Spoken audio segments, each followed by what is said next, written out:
A very happy and chilly morning to you, ladies and gentlemen, and a hearty welcome to what is the final day of this year's Open Book Festival. My name is Daniella Djan. I'm an author and educator, originally from Ghana, but living in Cape Town. And today I have the joy of chatting with three incredible authors about their books and around the topic that is very real and relevant to us all, complex friendships and enduring connections. Welcome to this conversation, ladies and gentlemen. We'll allow for questions at the end. My first person to interview is Sven Axelrad, and he's an accountant who writes books. Strange as that sounds, yeah. His debut novel is Buried Treasure, and he's been described as a fresh voice with an unequivocally unique style of writing. Sven reads about 65 books a year, plays the guitar, drinks too much coffee, loves his dog, and is covered in tattoos. Then we have Sam Beckbessinger, and she's the best-selling author of Manage Your Money Like a Fucking Grown-Up. She's the co-author, along with Dale Halverson, of Girls of Little Hope. Sam teaches creative writing at Bath Spa University, writes kids' TV, and is weirdly obsessed with spreadsheets. She grew up on a farm near Durban, where she had a pet donkey named Mr. Magoo, and now lives in London. And finally, our guest, we have Busisekile Khumalo, who's a best-selling author and has written 8 books, including the popular The Harvard Wife series. She has chosen to pursue her love for books over her learned profession in law. When she's not sharing hilarious stories of her daughter and husband on social media, Busi is reading all kinds of titles suggested by Spicy Book Talk. Oi. Sunshine and Shadows is the first book in her latest series. Welcome to you three. Thank you. Let me start the conversation off by asking each of you, how do you think your friends would describe you in your teenage years? Oi. Busi, would you like to start? Okay, so I kind of feel like I haven't changed. I'm still a teenager. So I think my friends would describe me as someone who is outgoing, someone who loves books. That certainly hasn't changed. I remember reading like 3 books in a day. Well, I still read, but I feel like people judge me now, so I don't tell them how many, but yeah. So yeah, I think that's how they would describe me, as outgoing, but also with a hint of social awkwardness, quirky, yeah. And that hasn't changed very much? No. Sam, how would your friends describe you in your teenage years? So cool. No. So I think one of the kind of best ways of describing what kind of teenager was is to tell you make the terrible confession that I played the recorder, the instrument, until matric. Like, I chose to play the recorder, the big ones. I was such a dork.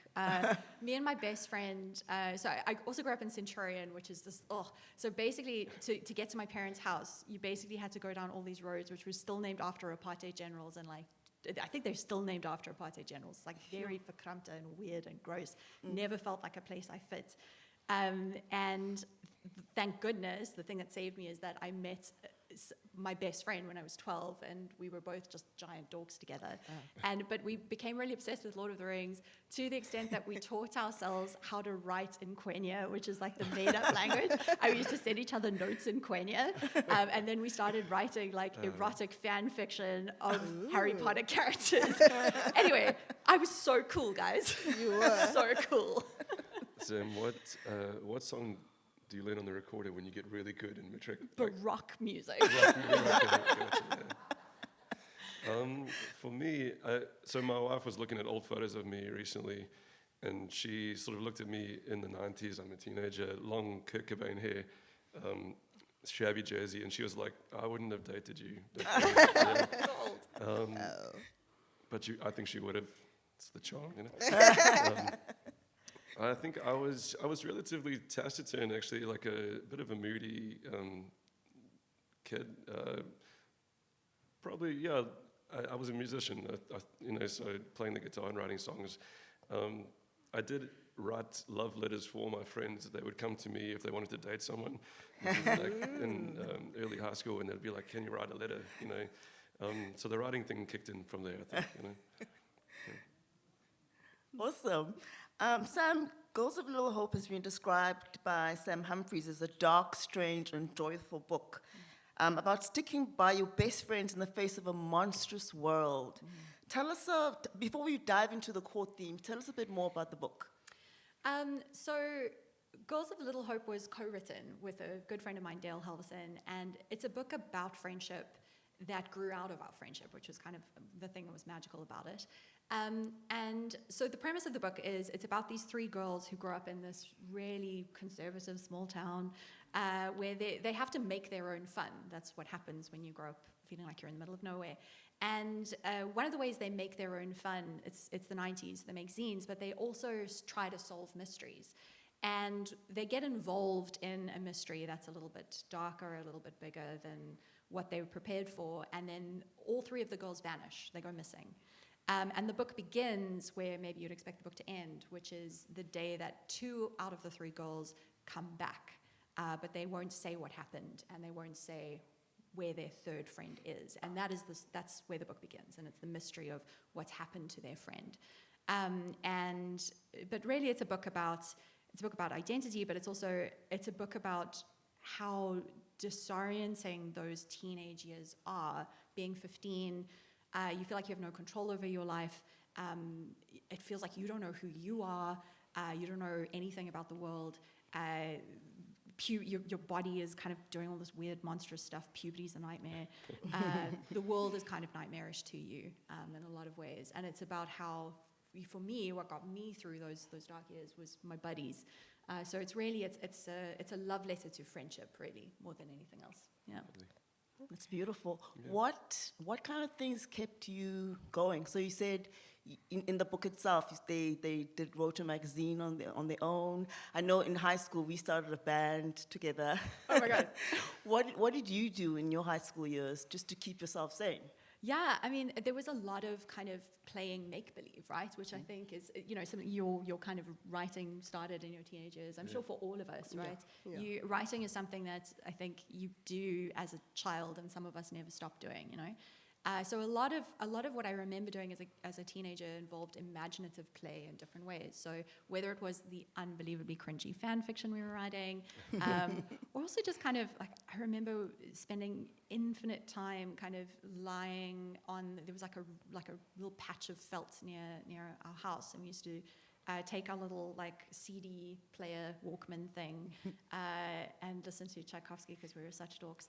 And recorder version, the recorder remix, and kind of just like talk about books and talk about stories, and also talk a lot about like what we imagined our lives might be like when we were big, and like what we could do when we had choices, because back then it felt like we didn't have choices, I just remember a lot of like hanging out, and it was really magical. Nothing as cool as being in a band. I know.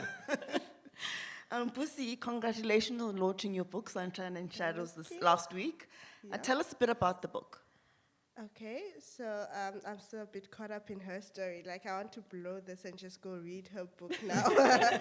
But Sunshine and Shadows is based on Vimbai, right?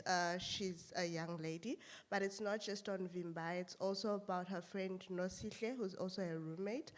And it's about Ruby, the girl who Vimbai snatches a boyfriend and goes to sleep with, and later on marries her father. But yeah, it's just a thing. It's a thing.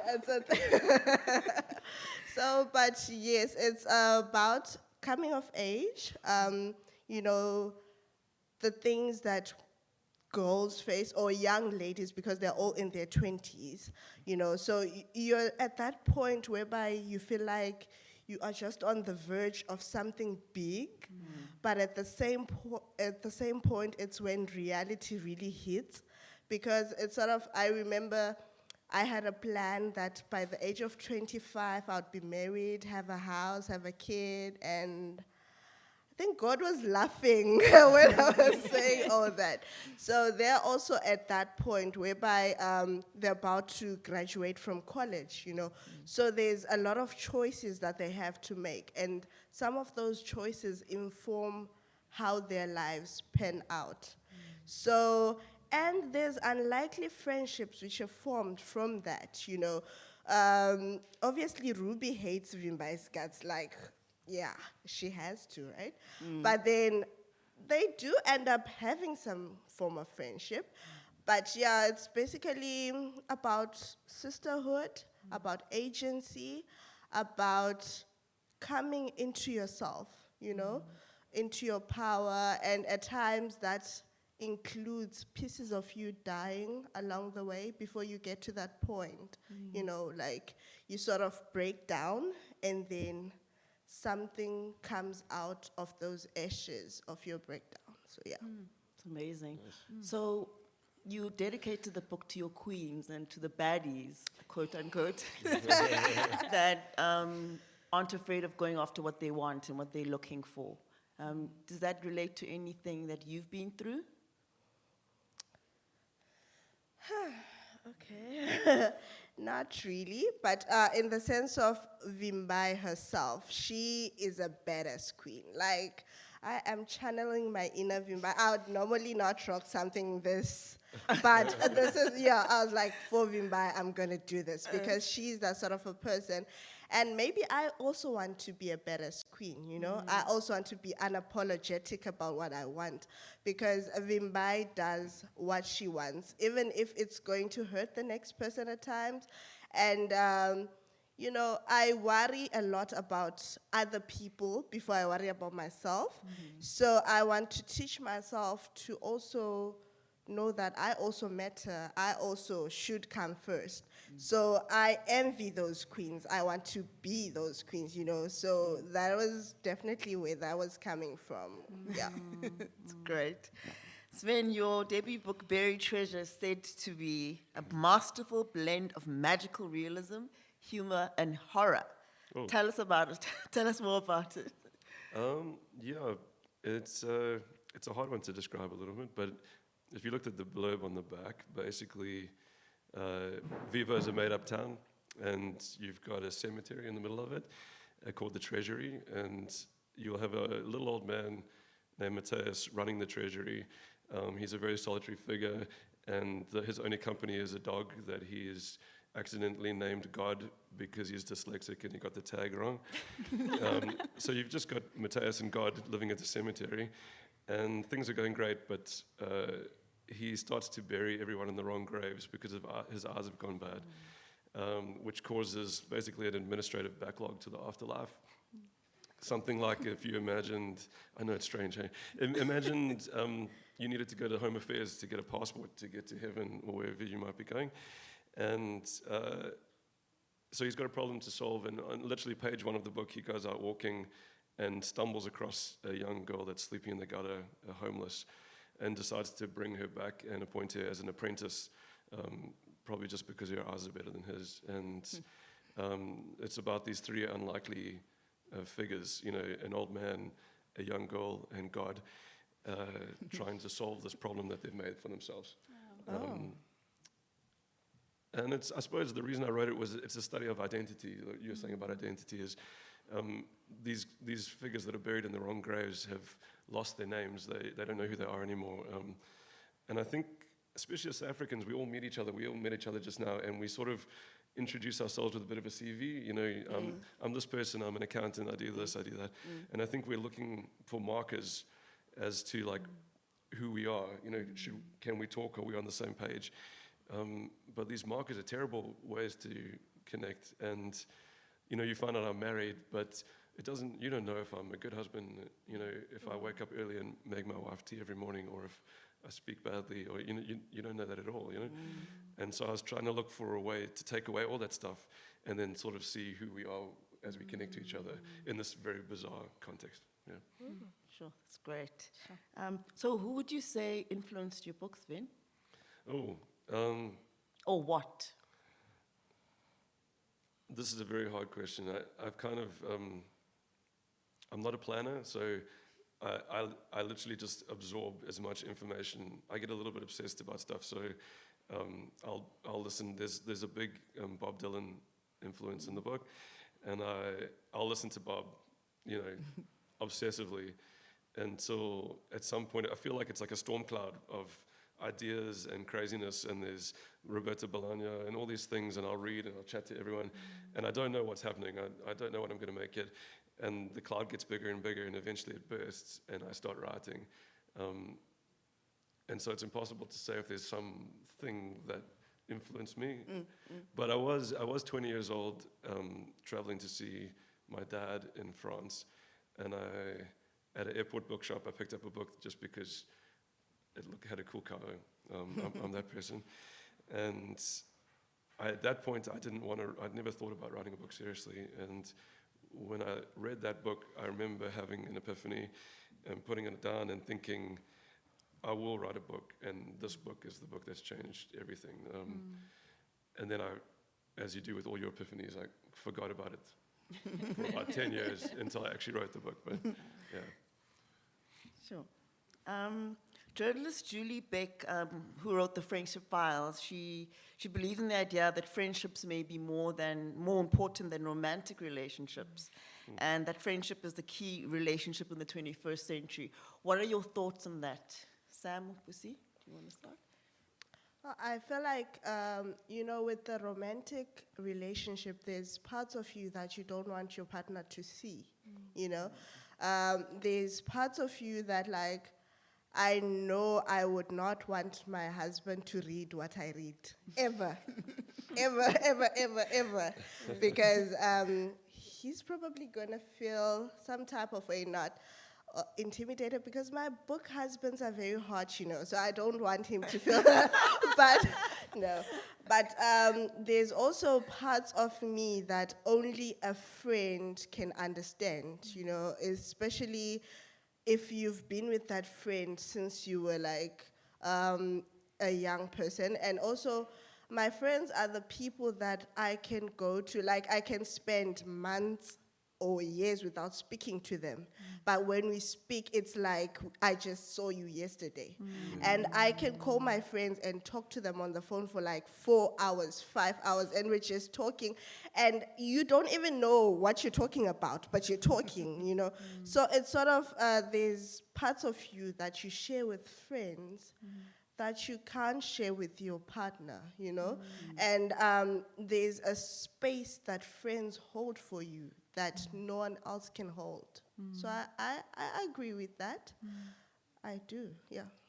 If I can build on that, so for me, I feel like friendship is quite radical, right? Because specifically as a young woman growing up in the world, so much of what you're socialized into is this belief that your primary purpose in life is one single relationship with one person who will fulfill every single role in your entire life, and which is just an impossible thing. Like after making several incredibly poor romantic choices in my 20s, I consider, as one does, I now consider myself very lucky in love. I have a wonderful partner, incredible, very happy, but it makes it no less true that the primary relationships in my life, I have multiple primary relationships in my life with many people beyond my partner, right? And I have my friends, I've had some of them, my best friend when I was 12 is still my best friend. Like she will be here later. I'm staying at her house at the moment. And she's my family. She's my chosen family, and I have other friends who, some of them I've known for, 30 years, some of them I've known for 2.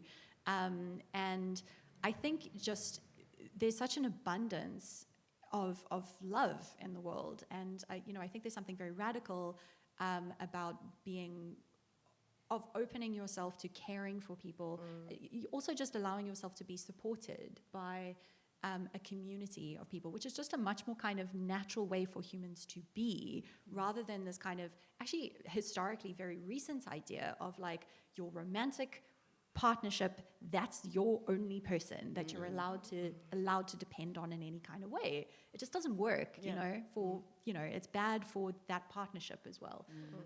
So I really, but the thing is, it's hard because you're also trying to you're trying to live outside of kind of a script that culture's given you often when you try to prioritize your friendships. It's not easy because our social structures aren't set up to encourage us to prioritize our friendships.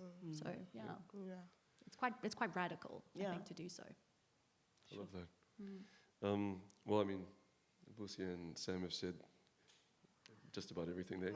So I'm going to add I'll just add a side note. You know, you split romantic and friendship into two separate categories, but they're really the same. I mean, I think that my romantic relationship is like, there's an element that's romance, but the largest element is true friendship. It's, you know, and then the only other thing I'd love to add on to your great comments is, let's not forget interspecies here. I mean, the friendships with me particularly is with my dog. There's been many times in my life where a dog has been a best friend to me. And I know it sounds a bit corny, but I sort of, from imagining myself as a teenager, I cultivated a habit of speaking to dogs without that dog voice. You know, some people put on the voice. I just speak to them normally, and I tell them lots of things. And I think that's friendship can be found in unlikely places, in many different ways. I think, I mean, my wife, I watch her do that with plants. You know, but she's strange, right? Plants, that's not right. Dogs are fine, plants not are fine. But yeah, the world is full of love, and friendship can be found in unlikely places. My mom had this was a craze in the 70s. My mom had a pet rock. It was literally like a rock that had eyes painted on it. So like, not so weird talking to plants and dogs. And I feel like the person who finds friendship in a romantic relationship is the luckiest of all. If you can find that friendship in someone, that is, because then when the love changes, when it changes and you have that friendship, then you're okay. Sure. And talking about change and just how we evolve and we change as people, and how does that affect our friendships? And how has that affected your friendships? We were talking about distance. I'm originally from Zimbabwe, right? And most of my friends are still back there. And one of my friends had a baby. I wasn't there when she was pregnant. I wasn't there when she gave birth. Her baby just turned 1 on Saturday. And obviously I'm not there. So you miss those huge milestones, you know, that you don't mean to miss. And it also, well, can I go to the book? Because Go. there's Vimbai and Nosihle, they are roommates, right? And also because they are different. In as much as they're friends, they're different. They have different, what do you call this? Ideologies of what is right, what is wrong. Nosihle is the church girl. Vimbai is the baddie, you know? So it's sort of that. But at the end of the day, even though they are different, when it comes to it, when Nosihle needs Vimbai the most, Vimbai drops everything. She puts her career online. She puts everything online just to be there for Nosihle. So I also have those kind of friendships whereby even though I might not be there physically for you, you know, even though we don't see each other in so many years, if you need me, I will be there. And that is, like, I feel there's this much pressure. I see this post on social media, they're fake friends, if they only talk to you when they need you. No, at times life happens. You know, as we grow older, life really happens. And if you need me and you were a safe space for me at some point, I will be that for you. Even if we haven't talked in years, call me, I will be there. So that's sort of, Amazing. Just touching on what, excuse me, your book, and just want to read a little bit about Vimbai and Nosihle and just give you a glimpse of what their friendship was like. Vimbai says, Nosihle is beautiful. Scratch that, she's gorgeous. A melanin goddess with doe eyes and cheekbones that would give Naomi Campbell a run for her money. She could have any guy she wants, but she's wasting all that on mediocre Jacob. Come on, I will not rest until she sees that she's worthy of so much more. And it just speaks about just the conflict that, you know, you very good friends have between each other. How do you navigate those conflicts and without finding solutions, but still reconciling in one way or the other? Sven, your book also speaks about the ghosts that were trying to find their tombstone, their actual names. You know, how do you find yourself, and how do you reconcile those conflicts between yourself and your friends, and just that whole mad cycle? Do you want to answer that? No, this is a terrifying question. I don't know the answer. You're looking at me like I know the answer to this question, you know? First of all, you've got a fantastic reading voice. Can you do the audiobook? Yeah, she does. I mean, I don't know the answer to that question. I suppose that's why I'm writing these things about identity. It's not because I'm someone that has the answer to what our identity is, but I'm someone who's asking all those questions. And, you know, how to solve conflict among friends. I mean, I suppose it's as unique as people, as the friendships themselves. But I think that you're saying about distance and stuff, it's just time, really. Like, I don't really mind all the craziness of life, and that it's that feeling of teamwork. Like, I'm in the trenches with these people, these are my people, and I'm in the trenches with them. And I love the idea of extending that beyond, you know, just me, my wife, and my dog in the trench, and then we got me and our friends that I've known since childhood. But when I was writing this book, what I was really looking for was, I was trying to find out if there's something that perhaps all of us share, and that maybe we're all in the same trench, you know, and looking for something underneath the connections besides, you know, friendships. This sounds terrible. Often form on need, you know, like, I need you for something, or you've got something that I can exchange, even if it's just admiration. But when you just meet random people and display kindness, and there's a sort of friendship there, right? A fleeting one. But that's what I was looking for in this whole book, and I hope that people will find this underground level of kindness beneath everything. Kindness is what I was looking for amongst people. I found it in the book, and I'm hoping for it very much in life, you know.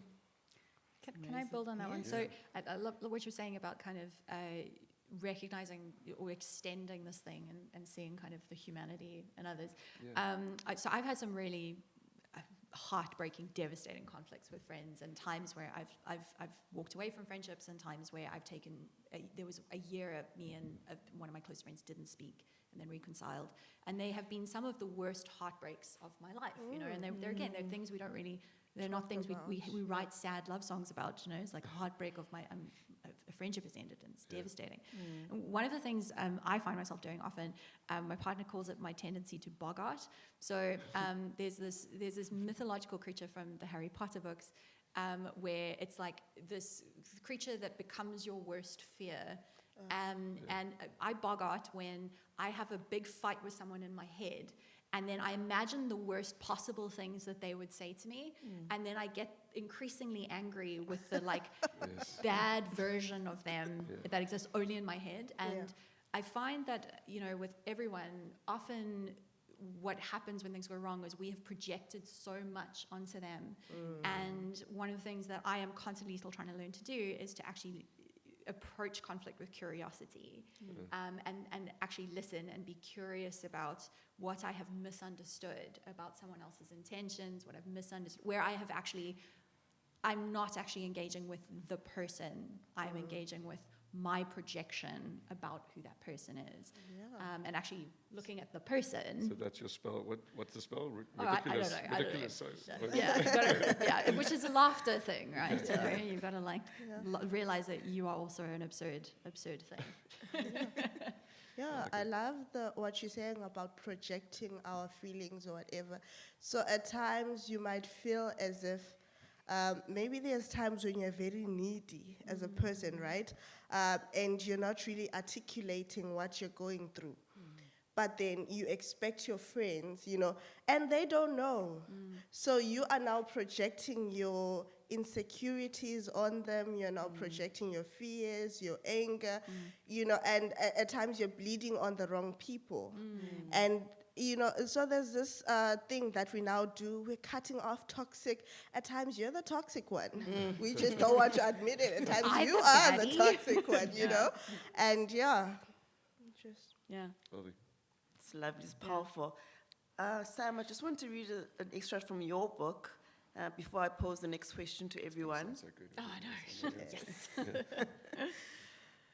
And this is Kat speaking, one of the friend that went missing. She says, sometimes it's hard being friends with Ray and Donna because they're both such big personalities. They don't ever mean to, but they can make me feel even more like a nobody when I'm around them. They're the two smartest, bravest, funniest, and most talented, most extraordinary people I've ever met. And on some level, I guess I'm just waiting for them to realize that I'm none of those things and dump my lame ass. I just want to pose the question on all of you. There's just a running theme in terms of just how important is friendship with yourself, and how does it influence your other friendships? I mean, I'll say that one of my go-to things. I often this happens, I think, where I hear my friends sometimes criticize themselves, and one of the things I always say to them is like, would you ever say that to me? As a, like how dare you? And often, like specifically, I have this one friend who just really criticizes her own body all the time in a way that I find really infuriating. So I'm just like, you're just being such a jerk to yourself. Like, why are you? Yeah. So that's a good rule of thumb I found is like, if I find myself saying something terrible to myself, is just to imagine talking to a friend and just being like, I would never say that. Yeah. It's a good, just be a good friend to yourself. Yeah, and also I was sort of the friend who goes out of their way for everyone, right? I remember this other brother, I went to Catholic schools, so there was a brother, he was like, I see a mother in you, like you're very mothering, right? So I'm usually the mother in the group, even though I'm often the youngest.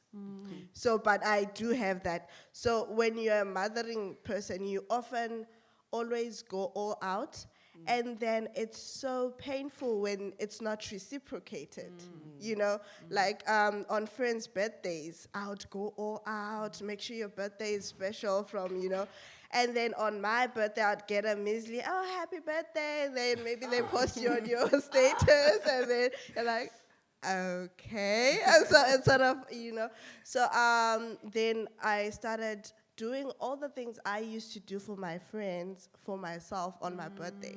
But I started that last year, so this year should be better. And it's your birthday month, turning 30 this month. Yes, I'm turning 30. Awesome. When is your birthday? 26 September.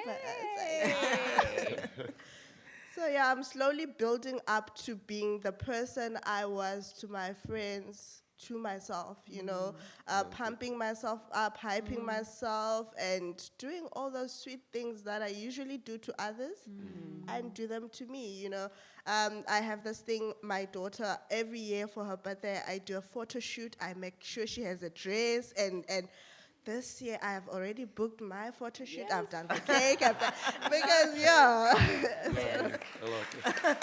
This is so good. Thank you. Yeah, so for me it's, okay, so you heard I'm an accountant in my other life. Not just any accountant, I work for a place that makes tampons, so I'm a tampon accountant. And thank you, yeah. That's beautiful. You can imagine though that at 14 I didn't lie awake at night and dream of being a tampon accountant one day. And I went to, when I chose it, I realized I walked into the university and I sat down with all the accountants, and I realized I had potentially made a terrible mistake. I was like so different from everyone that was there. And it's this journey of loving yourself. Like, to be honest, it's probably started a 15-year flirtation with depression, where I was always felt like I was in the wrong place. I have the love of spreadsheets. I do have it. I've recorded every book I've ever read since 2014 with like page number, and I can sort it out and all that stuff. Nerd. Yeah, exactly. Thank you. Yes, and on the other side though, I've got the creative side, and the two felt at war with each other for far too long. And I think learning to harness the two sides. Not being a creative accountant, because that's crime, but more like being a disciplined creative. Let's go that way rather. And figuring that out, it took me far too long. I take so long to figure things out. I think it took me 15 years. It should have been shorter than that. But you could actually see a change in me when I figured it out. I became a much happier person probably about 5 years ago. And I could go on about it, I won't. There are a lot of people I need to thank for that, the good friends that got me there too. But learning to love that side of myself and embrace it has been like life-changing for me, honestly life-changing. Yeah. Sure. That's great, that's great. How would you say, I just want to read just one more quote from your book, Sven, and then we'll touch on that. It says, names are very important. A name is a source of identity, an abbreviation for the complex machinations of character, a bumper sticker, a logo, a blurb for the soul. And how important are names? Like you touched on that, the identity, names, loneliness, purpose. How important are names to you? Well, I mean, you're talking to someone, my quick bio is I have a French father, South African mother. I have a Nordic name. I was born in New Zealand. I'm an accountant who writes books. I'm basically like a pavement special, a true mongrel, and my name doesn't fit into all of those things. And so it's always interested me, the idea of names and this idea of which one comes first. Is it because we seem to grow around our names, but does that happen, or is it in an innate spark that's in you that your name then takes on those qualities? And I don't know the answer. That's why I love asking the questions as to what our names mean to us. And there is something very special about a name. Even I grew up a piece of my life involved in the church and that, and even biblically, names have a very powerful meaning behind them, and there seems to be a lot of lore and story around a name. So I'm fascinated with the idea of it. But then it also just seems like a random choice by your parents. They were like, my middle name's Keith. It doesn't fit in. Sven Axelrad and then Keith. I mean, surely there's no power in the Keith, Yeah. Yes. I was named up. Sorry. It's okay. I was named after a monkey. My mom had a pet monkey named Sam, and the monkey died a year before I was conceived. And my mom was like, "Well, that was a pretty good name." So you were named after a dead monkey. Yeah. A dead monkey. So I wanted to say, when it comes to Sven and names, so this was very important for me as well. When he came here, he asked me, how do I say your name? And I said it to him. He tried to say it, and then I was like, no, the K goes a bit lower. And then he tried it. It was better. Then he was like, do you want me to call you with your whole name, or is Busi just fine? And I was like, yeah, Busi is fine. It's okay. So oftentimes, Busisekile is not even my first name. But oftentimes, people just butcher your name, or they just say it anyhow. And it's for me, it was very sweet and very important that you actually took the time to ask, how do I pronounce your name? How do I say your name?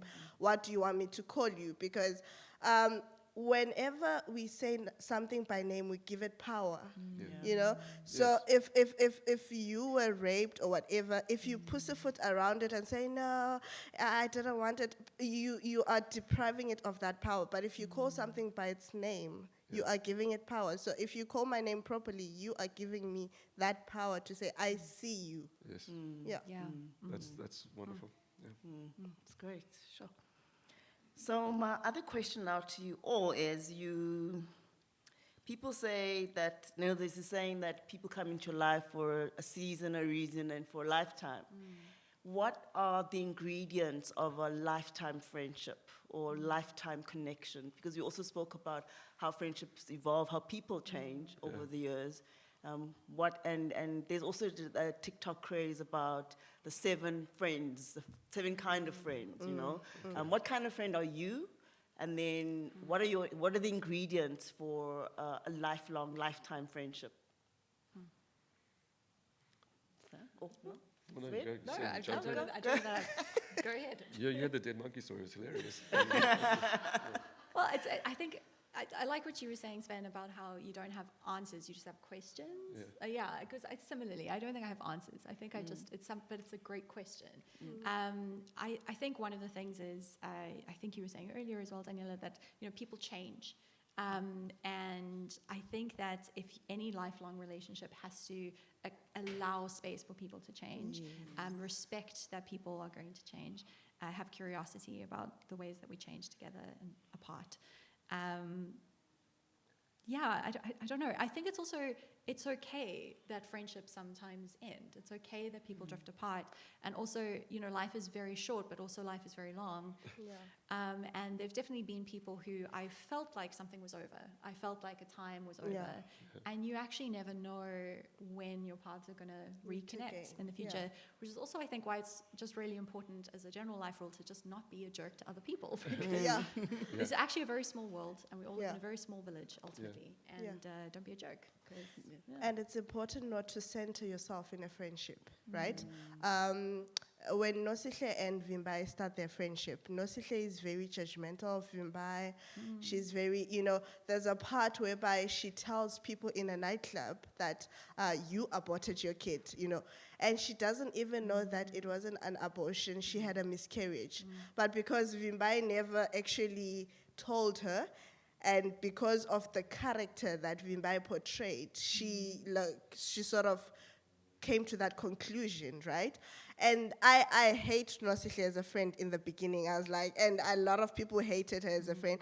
But then I was like, no, there's a part whereby when Vimbai comes in and she actually admits that, what, I was wrong, I was jealous of you because things seem to come easy for you. You do all these bad things, but there's never any consequence. And I'm the good girl, but things are not going, why am I not being rewarded for being good? Yet you are, and Vimbai is like, no, you didn't even ask, this was not what happened.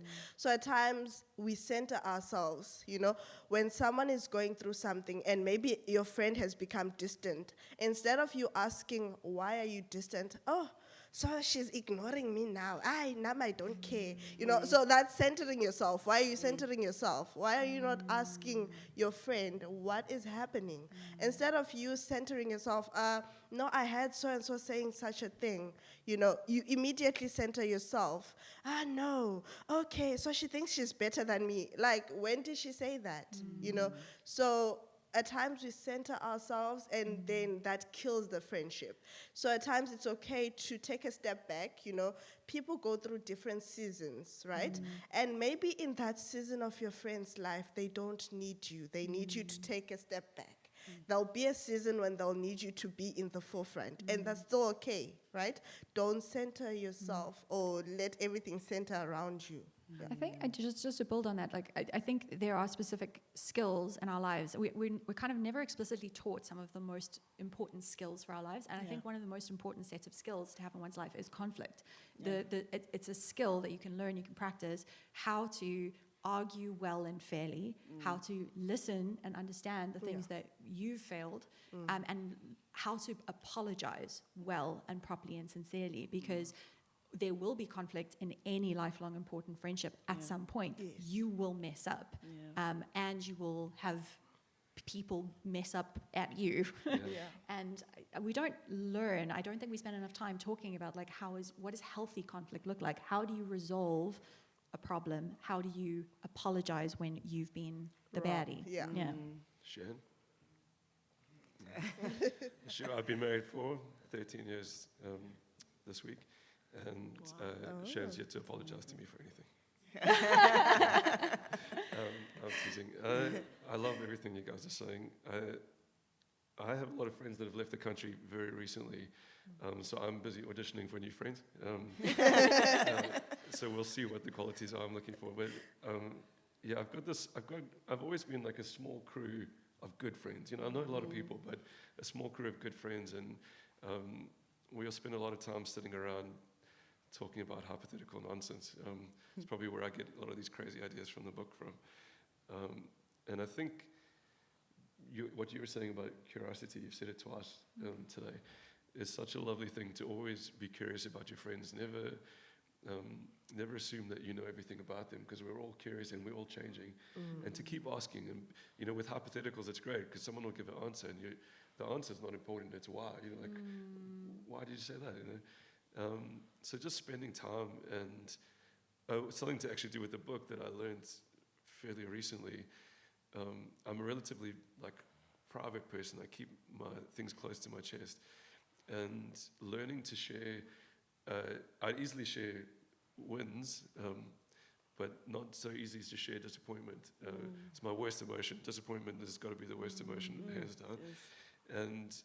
And when I was submitting books before I got published, I'd just learned to start telling my friend group, hey, I submitted something. And before I wouldn't have told them, because then I wouldn't have had to tell them that it got turned down. And I just started letting them in on that. And so when it did actually when I finally did get published, it was a team celebration, not just my victory, And I found that was a big sort of expansion of letting them into my heart for that kind of stuff. Yeah, you bring something very interesting up, just being vulnerable with your friends. Yeah. And how far you can go with being vulnerable without feeling like a failure or feeling less than. Do you want? Because Sam was saying, sorry, I'm cutting. No, go for it. You were saying that they don't think of you like that, because you said failure. I'll say I'm a failure, and they'll be like, no, you're not. You're doing something you love, and you're trying your best, and how wonderful is that? Like, if you were reading a book about a person trying their best, you would love that character. You wouldn't see them as a failure. You would only see them as a failure if they gave up, and you're not giving up. So your friends don't see you. Sorry, back to what you said. Yeah, no, no, it's good. It's good. Just being vulnerable, with your friends is something that is so important, and it's scary as well. But as you said, they're able to reflect and to show you that you're actually not what you think you are. Sometimes they can see further than you see yourself, which is great. Yeah. We have time for questions, ladies and gentlemen. Anyone have questions for our? Where's the mic? Can I get the mic? Okay, awesome.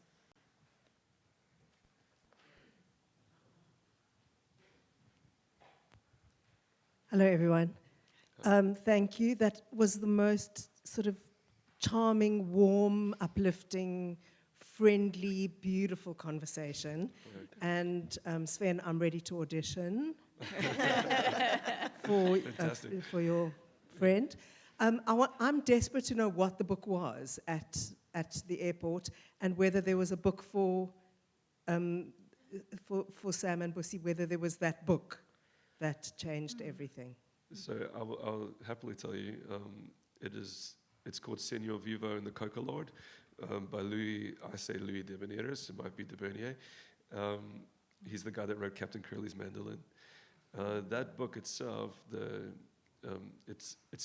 he's British, but it's got a South American flair to it, and it started, sort of a, what's it now, 20-something year love affair with Latin American fiction. That book, it's not that book is the best book I've ever read. It's that it sparked something in me. It had that magic thing. You know what I'm talking about. I can see you nodding.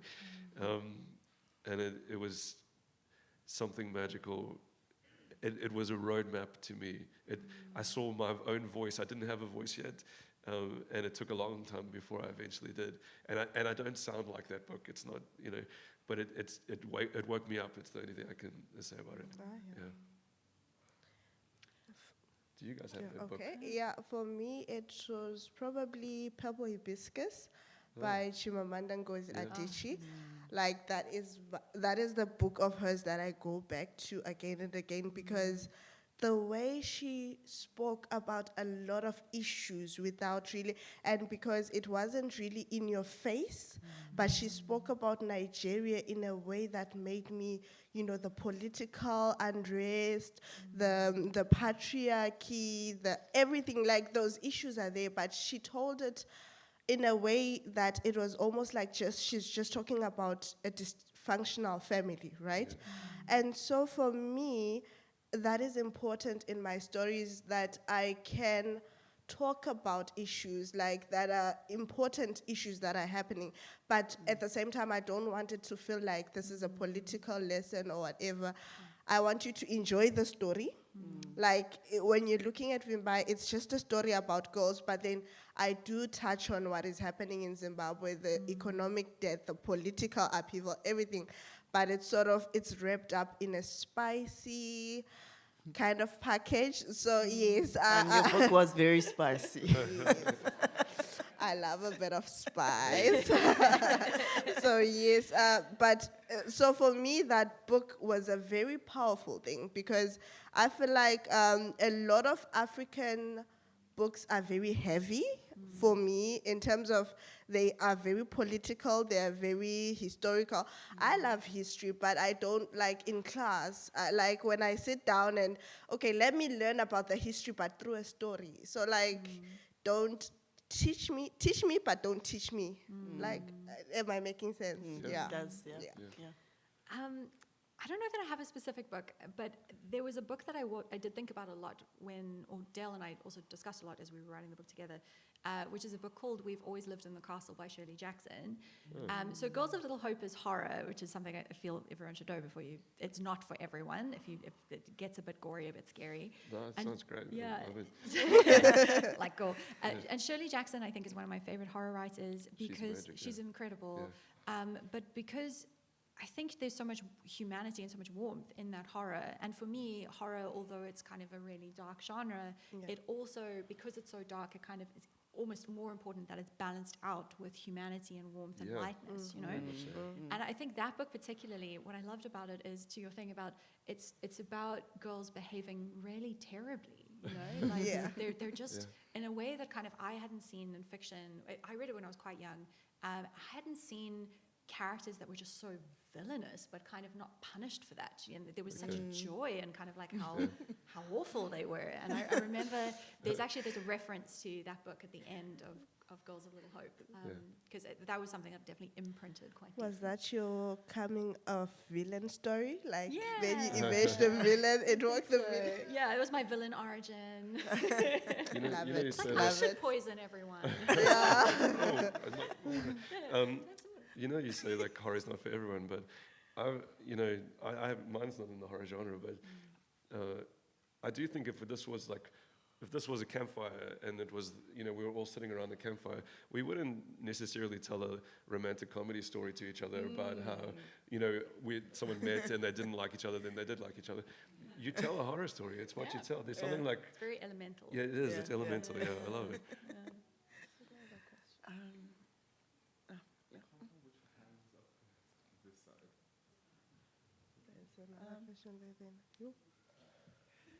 So many questions we have to ask. I'm grabbing the mic to ask. I think a book like your How to Manage Money, a book that we desperately need, is How to Make Friends as Adults. And I was wondering if the authors maybe have recommendations, like which book has taught you the most about friendship, whether it's fiction or non-fiction. First of all, I think you should always say that book with its full title. Except sometimes on radio I have to bleep it. Self-bleep. No, sorry, don't make me go first. I don't have an answer. Give me a second to think about it. I can recommend some non-fiction books. I think I've probably learned more about friendship from fiction in my life than and life. But I moved to the UK 3 years ago in January 2020, like an idiot. So making friends as an adult was definitely a thing. It's a thing I've been thinking about a lot in the last couple of years. It's very, very hard, as you know as well, like moving across the world and starting again in your 30s. Not easy. What about the people that are left behind? Are you worrying about yourself? And so there were two books I read that I found really helpful. One's by someone called Kat Vogel. Vogel, I'm not sure how to pronounce her name. And there was, I think that's called We Should Get Together. And there was another one, and I can't remember the name of the book, but it was really good.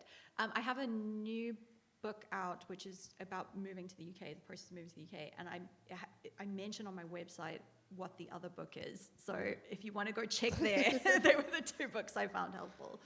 Yeah. I've never had that problem really. Like I'm that sort of a person who can meet you today and we're besties by the end of the day. Yeah. So I've never really looked into such books. So yeah, no, I wouldn't know. Sorry. Well, for me, it's, you know, you mentioned the horror stories having beautiful juxtapositions, you know, in order to counteract the horror.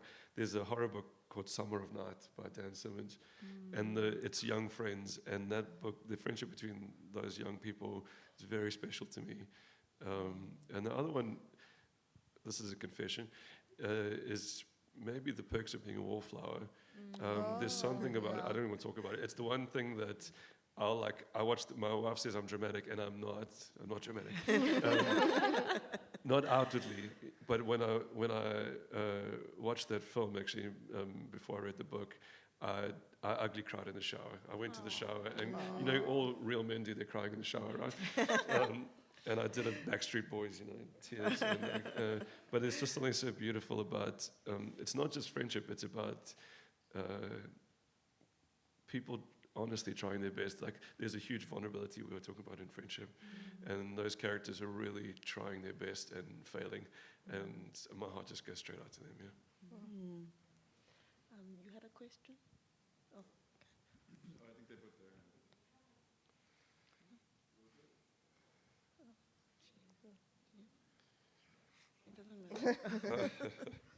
Hey, so I've been on social media since I was 13. I joined Facebook when I was 13. And I'm 31 now. So during my 20s, I actually had a problem with friends. I don't know why. I think people started lying on social media for attention, and then you meet them in real life. Nothing that's happening on social media is happening in the real life. Or I'll check up on people, they don't check up on me. So about a year ago, I threw my phone away and I stopped using social media. And then I realized, like, a lot of my business relationship and the people that are helping me in business are actually more of my friends than the people that I thought were my friends. So I'm wondering how many of the people in your books or how many of the friends in your real life are virtually based? How many do you speak to more on free apps and free Wi-Fi? And how many of them do you actually speak to in real life? What's your friendship made of? Can I start this one? It's a short answer. So, most of my friendships happen in the physical world. Yeah, which is lovely. But since I started, from me writing books, I was very solitary. I didn't have book friends. I was in Durban. I was saying yesterday, there's no book scene in Durban that I knew of. It's not Paris in the 20s. It's just me in a coffee shop. And so my real friends, but then I've suddenly met a whole bunch of people online and in person like this that are book people, and it's brand new to me. And keeping in touch with them on social media has been lovely. And I found nothing but warmth and kindness, the same as I'm feeling up here. And so my book friends have started to be an online community, and it's been a lovely community to be a part of. I haven't yet had a stalker. That sounds kind of fun though. And I haven't yet had any crazy mishaps, but maybe ask me again another time and we'll see. Yeah. I'm a social media Grinch. I think it's terrible for you. It's terrible for your brain. I'm very bad at it. I hate it. I don't like it at all. Yeah. Since moving, something that has become very important is I have long phone calls with my friends like it's 1993. It's so scary though to phone people. No, I do. Even like I often like I spontaneously phone my friends, which is a very frightening thing for a millennial to say. Yeah, I call my friends, I video call my friends. Zoom has been a lifesaver, specifically through COVID. But no, social media's a nightmare. I hate it, delete it. Well, I'm like, Facebook is my tribe. Like, I found my tribe on Facebook. No, honestly, like, Facebook is, because I found a tribe on Facebook. So I started writing on Facebook. And so how I then graduated into actually publishing, because I was self-published. This is actually my first traditionally published book. So it became a group thing whereby someone would inbox me on Facebook and like, oh, I saw this person is self-published, why don't you get into them? And then from there would start meeting, okay guys, this book is out, then we meet in real life from Facebook, and it was always, oh, you're so young. Like, I don't know what that's about, but yeah, so I sort of found a community on Facebook. Like, my kid has Facebook aunties and go-go's, and you know, recently one of my, she says she's a super fan, but she's actually way older than me. So she came on Friday, and then we met, and then she brought my kid this knitted ladybug, and inside the bag it was full of sweets and chocolates and whatever. So my kid gets spoiled more by her Facebook aunties than her actual aunties. Yeah, like I actually had Facebook people plan my baby shower, my bridal shower. So I have found a very beautiful community, but I stay away from Twitter. Like, I'm so afraid of Twitter, like. But yeah, Facebook is my jam. So I think it depends. Once you are who you are, like, you are basically yourself, who you are on social media, you draw the kind of people who are your tribe, they'll gravitate towards you. So often I get that who I am on Facebook is who I am in real life, and people gravitate towards that, the right kind of people. Yeah. I just wanted to say quickly, well done for making a change, though, because we Yeah. all talk about it, but We don't do it. But we don't do it, you know. So, yeah. So we have time for one more question. It kind of builds on everything that you have already said, but I'm really wondering about, because festivals are such wonderful opportunities for writers to make friends among ourselves. So can you tell us a little bit about your closest literary friendship? Literary friendships.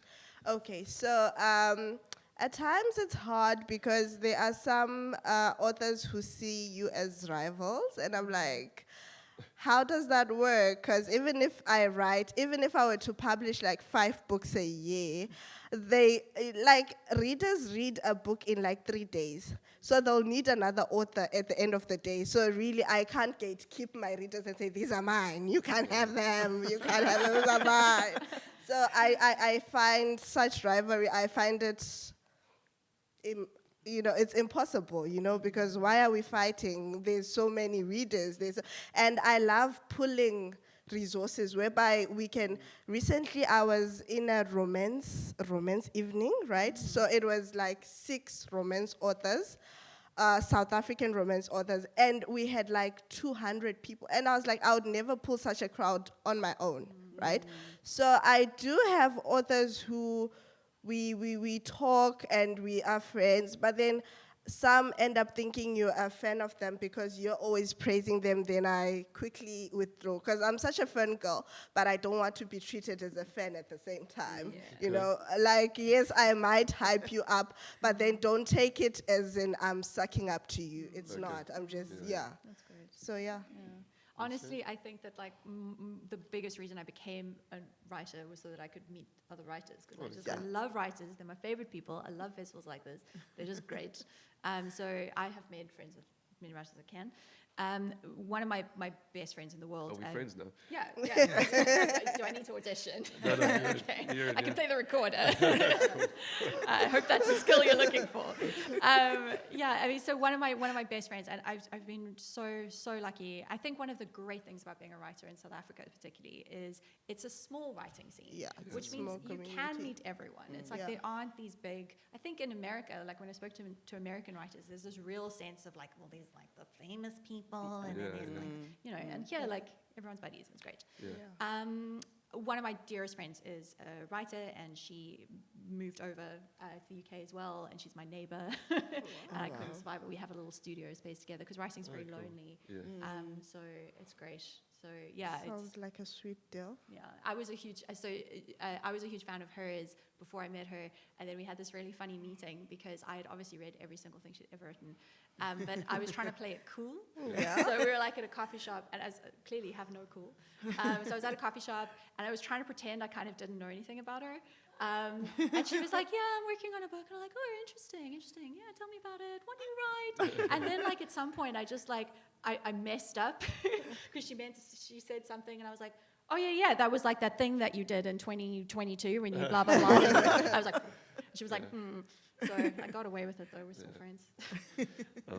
I like everything that my good friend Sam is. For me, because I was growing, I mean, when I wrote this, like I said, in Durban, no literary scene, until recently, I haven't had writer friends. I wrote this in a profound sense of literary loneliness. And so, but I did have, I had three connections. And for me, those three connections became gold. They were lifelines to me. So very few people to talk about. So the ones that you do talk to are extremely special to you. And those, I actually said, I got a chance to say this yesterday in a previous talk, and one of the guys was there. And my wife, when I got back, she was cross with me because I had a tear in my eye when I mentioned him, you know. I was like, and he's here today. And then I was like, and also thanks to my wife, like dry eyes. So yeah, only very few, but beautiful connection with those to share. Yeah. And I'll also do a thing whereby whenever I meet any author, I like stalk them on social media. Like then I immediately friend you. Then I'll be that one in your comments, like, oh yeah, girl, yeah, like yeah, that's me. Hype friend, that's great. Yeah, definitely a hype friend. I like it. Ladies and gentlemen, thank you so much. It has been such a delight. Thank you so much, Beckbessinger Khumalo, Sam Beckbessinger, and Sven Axelrad. Thank you so much for joining us this morning, everyone. Thank you.